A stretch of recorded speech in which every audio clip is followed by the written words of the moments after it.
Bom, vamos lá de novo, né? Então, agora a gente vai falar um pouquinho de convecção forçada interna. Até então a gente vinha tratando aí de convecção forçada externa, né? Onde o fluido tinha contato com a superfície externa de um corpo, né? Tá? Então a gente estava interessado em temperatura média do fluido, né? As condições de camada limite térmica e fluidodinâmicas do fluido em contato com a superfície externa do corpo. E agora a gente vai começar a tratar então de convecção forçada interna, que é onde o fluido está escoando internamente, né, a uma tubulação.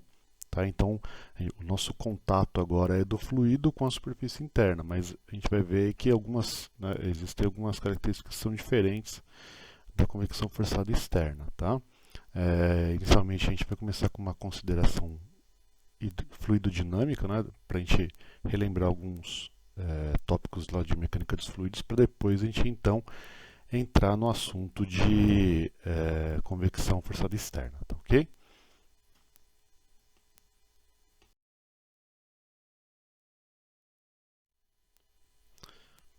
Então, falando aí de considerações fluidodinâmicas, né, então aqui a gente tem uma tubulação, tá, com um fluido vindo aqui da minha esquerda para a direita, né, então fluido entrando aqui nessa tubulação, tá, com uma velocidade u, tá ok?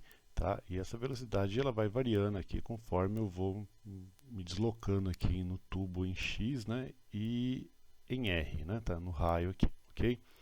Então, o que a gente percebe primeiro aqui, né? De diferente entre o escoamento, né, interno e o externo. Bom, primeiro a gente sabe que aqui, né, o que a gente vai ter? Lá no escoamento externo, né, a gente tratava o número de Reynolds variando, né, conforme o fluido ia caminhando sobre a superfície. Então, a gente viu que Reynolds variava em x, né, isso, considerando que a gente está trabalhando aí na direção de x. Okay? Então, eu entrava com escoamento laminar, por exemplo, né? Entrava com escoamento laminar e ao longo do caminho, né? Ao longo da distância, então o x ia variando, né? As outras propriedades a gente podia considerar sendo constantes, né? Tá? Mas x vai variando e com isso então o número de Reynolds ia variando, sendo que uma hora então a gente ia ter a transição aí de laminar para turbulento, tá? Que era o nosso Reynolds crítico, ok? No escoamento interno, desde que eu não altere as propriedades do fluido e não altere aqui as dimensões da tubulação, né, o número de Reynolds vai ser o mesmo durante todo o percurso desse fluido no interior do tubo. Porém, o que acontece? Eu vou ter uma região aqui que a gente vai chamar de região de entrada fluidodinâmica. O que é essa região de entrada fluidodinâmica? Nessa região aqui, o fluido ele não tem o seu perfil de velocidades completamente desenvolvido. Tá? Então, se eu colocasse um tubo de pitot numa região qualquer aqui dessa de entrada, o que iria acontecer? Eu ia enxergar um perfil de velocidades que vai se variando. Então, numa certa seção transversal, eu colocaria o meu tubo de pitot e iria verificando lá as condições para variando em R aí dentro do tubo. Quando eu traçasse o perfil de velocidades nesse ponto, se eu tirasse, medisse numa posição um pouco à frente aí, ou antes ou depois dessa primeira posição, eu iria verificar que o meu perfil de velocidades ele seria diferente, ok? Tá? Isso mostra então que o fluido ainda não está perfeitamente desenvolvido, né, do ponto de vista de perfil de velocidades, ou seja, ele não está acomodado, vamos dizer assim, ok? Tá? Após um certo trecho, né, de tubo, tá? Após um certo trecho, eu vou perceber que o meu perfil de velocidades ele vai se manter sempre o mesmo, tá ok? Para aquele número de Reynolds, óbvio, né?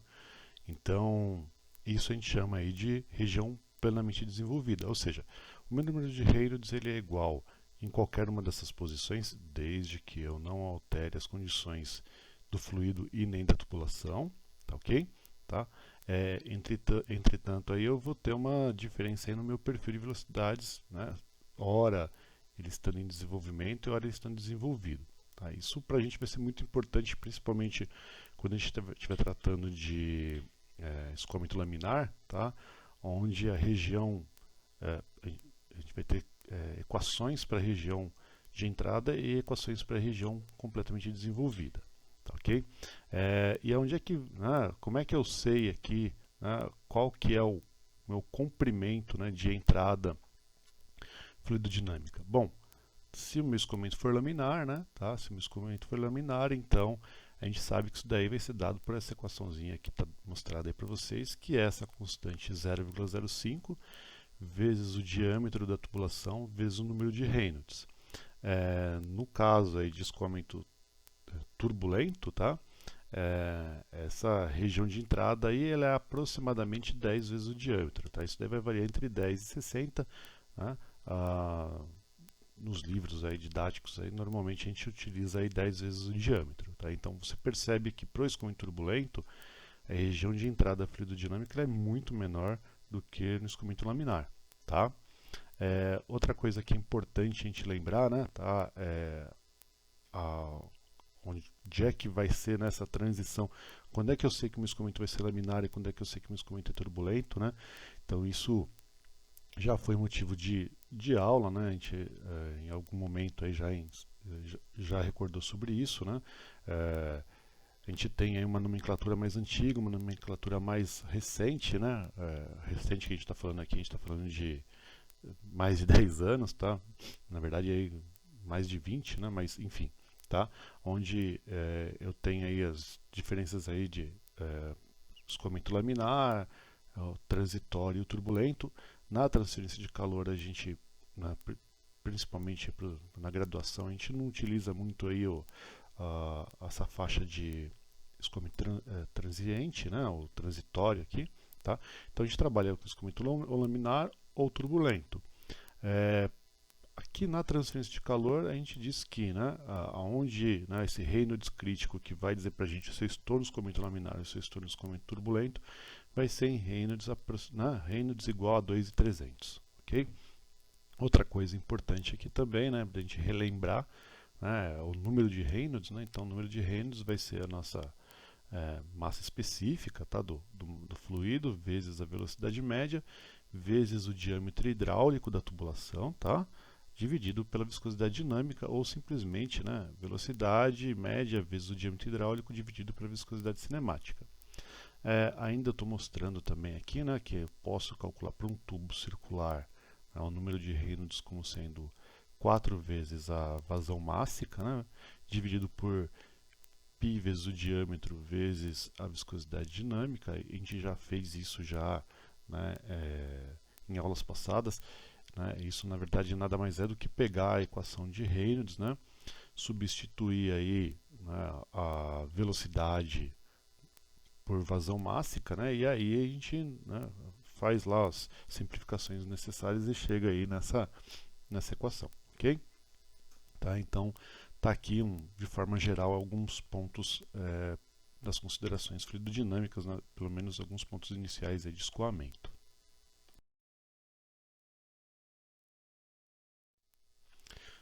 Continuando aí as nossas considerações fluidodinâmicas, então a gente tratou aí no slide anterior, o número de Reynolds da minha região de entrada fluidodinâmica e da minha região completamente desenvolvida fluidodinâmica, tá? Como é que se comporta então isso daí no escoamento laminar e no escoamento turbulento.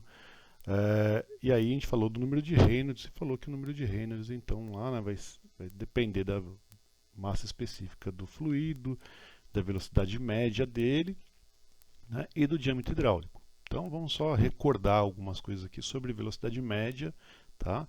E sobre o diâmetro hidráulico, tá? Algumas coisas que a gente já tratou anteriormente, mas não custa nada a gente passar de novo aqui, uma vez que tudo isso a gente vai precisar utilizar aqui para tratar de convecção forçada interna. Então, lembrando lá que a velocidade média tá, do meu fluido no interior de uma tubulação, ela é dada lá como sendo 1 sobre a área, tá? Vezes a integral na área da velocidade variando em R, em R no caso aqui, porque a minha tubulação, supondo a minha tubulação de seção transversal circular, tá ok? Vezes um dA. né? Então, isso é uma equação lá da mecânica dos fluidos, certo? Onde a gente, com isso, pode, então, verificar aí qual que é a velocidade média para escoamento laminar, para escoamento turbulento, dependendo aí do meu perfil de velocidades, ok? Tá, então, recordando aí e sempre lembrando que a gente não está trabalhando, quando a gente fala de velocidade do fluido, a gente está sempre falando de velocidade média. Outro ponto importante para a gente recordar aí, né, uma vez que a gente falou lá que eu posso trabalhar e calcular Reynolds pela vazão mássica, é o né, como é que eu calculo essa vazão mássica? Então, a vazão mássica do meu fluido, né, tá escoando aí no interior dessa tubulação, vai ser dada então pela massa específica desse fluido vezes a velocidade média, né, tratada aí um ponto acima, vezes essa área de seção transversal, tá, por onde esse fluido está escoando, ok? Tá, então, né, com isso aí a gente relembra aí, né, dos conceitos aí de velocidade média e de vazão mássica. E o outro ponto importante, né, é o diâmetro hidráulico. Tá? Então, lembrando que, né, o diâmetro hidráulico aí, né, ele está sendo, quando a gente vai calcular o número de Reynolds, que eu coloco lá o diâmetro, é sempre diâmetro hidráulico, então eu sei que eu estou em tubulações de várias possibilidades de seção transversal circular, tá? Então aqui eu coloquei só 3, né, mas a gente tem aí outras possibilidades, né? Então, no caso de uma tubulação de seção transversal circular, né, eu tenho aí que o diâmetro hidráulico, né, ele é dado como sendo 4 vezes a área dividido pelo perímetro molhado, tá? Então, né, a área de seção transversal e o perímetro molhado é o perímetro, ou seja, todo o contato de fluido com a superfície. Como a gente sempre trabalha, né, na situação onde toda a superfície interna do fluido ela está sendo molhada, ou seja, ela tem contato com o fluido, então normalmente, né, no nosso caso, né, para a engenharia mecânica, para as disciplinas de mecânica, né, então a gente está supondo não, colocando que, né, o perímetro, na verdade, é o perímetro da figura, tá? Diferente, por exemplo, de outras engenharias, como engenharia civil, por exemplo, onde eu não tenho, né, obrigação de ter toda a superfície interna tendo contato com o fluido. Eu posso ter lá um córrego, né? Então ele não tem toda a superfície em contato lá com o fluido, tá ok? Tá? No caso, aqui no nosso caso, sempre será, né, o perímetro molhado sempre todo o perímetro da nossa figura. Então, só exemplificando lá minha tubulação circular, né? Então, 4 vezes a área de seção transversal, πd quadrado dividido por 4, né? E o perímetro molhado, ou seja, o perímetro da figura que é πd. Então, fazendo as simplificações possíveis aí, vai sobrar então que o diâmetro hidráulico é igual ao diâmetro da tubulação. E assim sucessivamente. No caso aí de uma seção transversal quadrada vai ser igual ao lado. No caso de uma seção transversal retangular vai ser, né, então 2 vezes, né, A vezes B, que é comprimento vezes largura vezes altura, né, desculpa, né, dividido né, por A mais B, que é altura mais largura, ok? Tá? E assim a gente pode fazer para outras geometrias. Bom, aqui nesse slide, então, a gente ainda, né, fazendo as considerações fluidodinâmicas, então a gente tem aqui, né, o assunto sobre o fator de atrito, tá? Então a gente vai precisar também em algum momento determinar esse fator de atrito, tá? Que vai influenciar lá na minha perda de carga, tá? Então no meu cálculo de perda de carga distribuída, né, a gente utiliza lá o fator de Darcy, né, o fator de atrito, e a gente precisa recordar aqui como é que eu determino então esse fator de atrito. Então a gente tem duas formas possíveis, né? Ou utilizando alguma equação, né? Uma equação transcendental qualquer aí, né? No caso aqui eu coloquei como exemplo a equação de Colebrook, então, né, eu posso determinar, né, o Fzinho, né, que é o meu fator de atrito aí, através de um método numérico para resolver essa equação, enfim, tá? Ou um método gráfico, né, um diagrama de Moody, um diagrama de Moody-Hausen, né, que está aparecendo aqui para a gente aqui, né? Essa figura que eu estou apresentando aqui, se você está utilizando, utilizou o livro do Brunetti, você vai perceber que a figura é diferente, né? Tá? Ela é diferente, mas a ideia é a mesma, tá? O que se pretende é calcular e determinar o fator de atrito. Então, os valores vão ser os mesmos usando um diagrama ou outro, tá ok? Tá? Eu estou colocando esse aqui porque esse é o que aparece nos livros de transferência de calor e o que aparece nos livros atuais aí de mecânica dos fluidos, ok? Então, o que a gente tem aqui é o número de Reynolds variando em x, né? Então, você encontra aqui na parte inferior do seu diagrama o número de Reynolds, diferente do diagrama apresentado no livro do Brunetti, tá? O meu fator de atrito ele está aqui do meu lado esquerdo, né? Tá? E as minhas linhas aqui, né, essas linhas determinando aí a minha rugosidade relativa, que também é o inverso do que apresenta lá no livro do Brunetti, né, de mecânica dos fluidos. Então lá você tem o diâmetro pela espessura, né, média lá pela rugosidade média do material. Aqui não, aqui é um inverso, né, a rugosidade média do material pelo diâmetro, tá? Então é só forma de apresentar que vai dar, tá, no mesmo valor, ok? Então, como é que eu determino isso, né? Eu tenho aí, né, vou saber qual que é o meu valor de Reynolds. Sabendo o meu valor de Reynolds, então, eu vou subir verticalmente, ok? Subindo verticalmente, aí eu tenho o meu valor, né? Eu encontro aí qual que é a minha rugosidade relativa, né? Então, determinando um Reynolds e subindo até encontrar minha rugosidade relativa, nesse ponto aí eu vou horizontalmente para a minha esquerda e vou encontrar então aí, né, o meu valor aí do meu fator de atrito, ok? Tá? Então é uma forma simples de determinar, tá?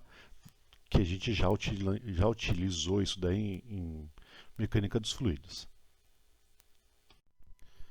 Bom, aqui estão as referências, tá, que a gente está utilizando para abordar esse assunto de convecção forçada interna, ok?